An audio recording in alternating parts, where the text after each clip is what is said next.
Studio Ghibli announces a partnership with Lucasfilms. Zack Snyder fans have a hard pill to swallow this weekend, and Wakanda Forever premieres in theaters this weekend. All this and more coming up on the Weekly Slate.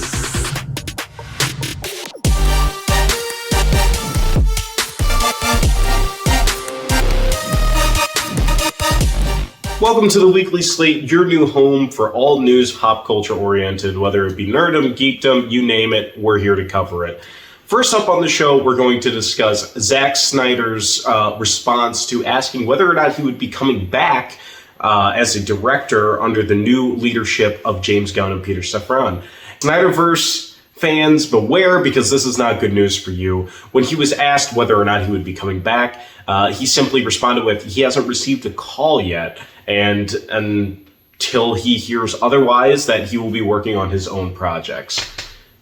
Next up in Star Wars news, Studio Ghibli earlier this week announced a collaboration effort with Lucasfilms. Now, when this was first announced, a lot of people theorized that it was probably for Star Wars Vision Season 2, but this turned out not to be the case. Not too long ago, Disney Plus Italy accidentally leaked the fact that a Grogu short would be on the way, though the post was taken down. It was not taken down fast enough to stop the internet from raving about it and trying to figure out what it would be. So when Studio Ghibli made their announcement, some people theorized it was going to be Vision Season 2. Some people theorized that it was going to be this Grogu short. Those of you who thought it was the Grogu short, well, congratulations, you are correct, because streaming now is a short on Disney Plus made by Studio Ghibli following Grogu for the 3-year anniversary of The Mandalorian. Next up in Marvel news, we're going to talk about that of Wakanda Forever, the sequel to Chadwick Boseman's hit film Black Panther. Now, it currently sits at a 94% on Rotten Tomatoes for the viewer score. It is just coming out into theaters this weekend. Go catch it at a theater near you. This is Marvel's latest project, and it serves as a tribute to the actor who came before, while also moving us into a new age of Marvel to show what comes after. Marvel has stated in the past that they refuse to recast Chadwick Boseman, which to some is a smart move, as the fact that for everybody currently, he is our Black Panther. And others are arguing that there should be a new Black Panther, but that is beside the point, because currently reviews are calling it just as good, if not a touching tribute to what has come in the past. If you want to hear more about Wakanda Forever, be sure to check out our review on the website by our very own Anna Grimm. Also, be sure to put down in the comments, what do you think? Should Chadwick Boseman be recast in the MCU, or should we let it lie as it currently is? In Indiana Jones news, Lucasfilm is currently reportedly in early developments of an Indiana Jones series. Now, this will be the first Indiana Jones series since the 90s, in which Sean Patrick Flannery played the character, actually in this series that we have right here. And in it, it showed his early years prior to becoming the hero that we all know and love. Now, this series is supposedly about the father of Marion, his love interest from the first film, as well as the Crystal Skull. Her father is mentioned by Indiana Jones within Raiders of the Lost Ark as being a mentor to him and a huge part of the reason why he becomes what he is. What do you think about this potential new Indiana Jones series? Leave it down in the comments. Now, this next piece of news comes exclusively from a source close to Culture Slate. It has been reported to us that Halloween Ends will receive a director's cut. Now, we don't know whether or not this is actually going to come to fruition, but from what we have heard, there will be a director's cut which has been nicknamed the Corey Cunningham cut.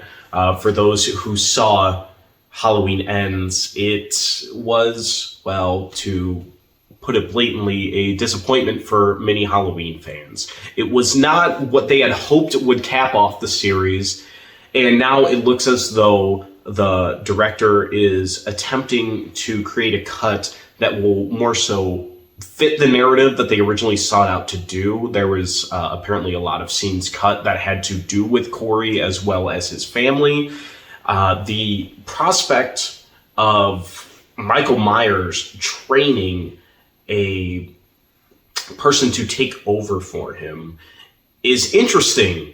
It's just of how it was executed, and it left a bad taste in a lot of fans' mouths. Maybe, just maybe, this cut can change the hearts of a lot of disappointed fans. Now, before we continue, I would like to remind all viewers, if you liked what you saw here, to be sure to check out some of our other content on the YouTube channel, as well as on our website, www.cultureslate.com. You can also follow us on any social media platform. We are on Discord, where you can come and discuss all the latest news. Reddit, Twitter, Facebook, even TikTok. You can find us anywhere where you get your social media fill. For this last piece of news, we're going to end on a somber note. This morning, it was reported that Kevin Conroy, voice of Batman, for a generation, if not two now, passed away. I wanted to take a moment to talk about Kevin Conroy and his impact on the character. Now, if you're like me, you grew up with not only Michael Keaton, Christian Bale, Adam West, but Kevin Conroy was always on TV as Batman. Throughout the animated series, he truly crafted the character as his own, giving it multiple layers. He fought to ensure that Batman would be a different voice from that of Bruce Wayne, as to distinguish the two characters apart from one another, as well as to meet in the middle when he is in solitude and with Alfred. His passing has come as a shock for many. This came after a short battle with cancer. If you would like to hear more about Kevin Conroy's story, I suggest looking at our obituary for him on the website, as well as reading his story that he wrote in DC's Pride issue for Pride Month this year, in which he detailed his long personal battle with his sexuality. For many people, Conroy is not only the voice of Batman, but he is Batman. The man not only voiced Batman throughout the animated series, he voiced him in arguably one of the best Batman movies to ever hit the big screen, and that is Mask of the Phantasm, as well as the Arkham games. He truly embodied the character. He was not only a hero on the screen, he was a hero off the screen, even going out of his way and volunteering to feed the first responders to 9/11. Rest in peace, Kevin Conroy, and you will be missed by many fans. So this is actually the 30th year officially of Batman the Animated Series. But then that evolved into Batman and Robin, and then Batman Beyond, and then the Justice League, and then the Arkham games, and then all the direct-to-video movies. I mean, it's a job that just kept growing and growing over time. I know how lucky I am to have played this role.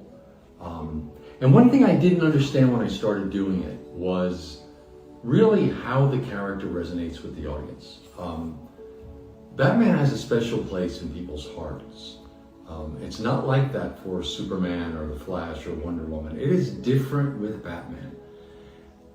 When I go to Comic-Cons, which I love to do, because when you do a voice, you send your performance, you put your heart and soul into it, and you send your performance out into the ether, and you never get to get that feedback from the audience that I'm so used to from stage work.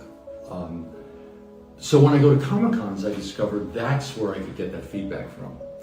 And the interaction with the audience and the fans has been extraordinary. The stories that I hear from people about how Batman got them through a dark time in their life, or a difficult childhood, or a challenging home life, how much he means to them, is really extraordinary. And so I think Batman has a special place in people's hearts. And I think the reason is because of all the superheroes, he's the only one who's actually not a superhero. He has no superpowers. He can't fly. He can't bend metal. He can't see through walls. He's a human being. He's a man. He's like you and me. I mean, he does extraordinary things, but he does them through force of his will and through his physical strength and his passion. And that inspires people because it means that you don't have to have superpowers to have a positive effect on the world. That is true. To give to the world. And that's a wonderful lesson for everybody, that we can all be involved, we can all give what we can of ourselves to leave this world a better place. That's the whole Batman lesson. How do you leave the world a better place? How do you make your life count by leaving the world better than it was before you arrived? That to me is the Batman story. And he means so much to people because we can all do that in one way or another. Everybody can contribute something. You don't have to be a rocket scientist. You don't have to cure cancer. You can plant a beautiful garden. You can raise a beautiful child. Everyone has something that they can contribute. So that to me is what Batman means to people. That is awesome. Thank you. I am vengeance. I am the night.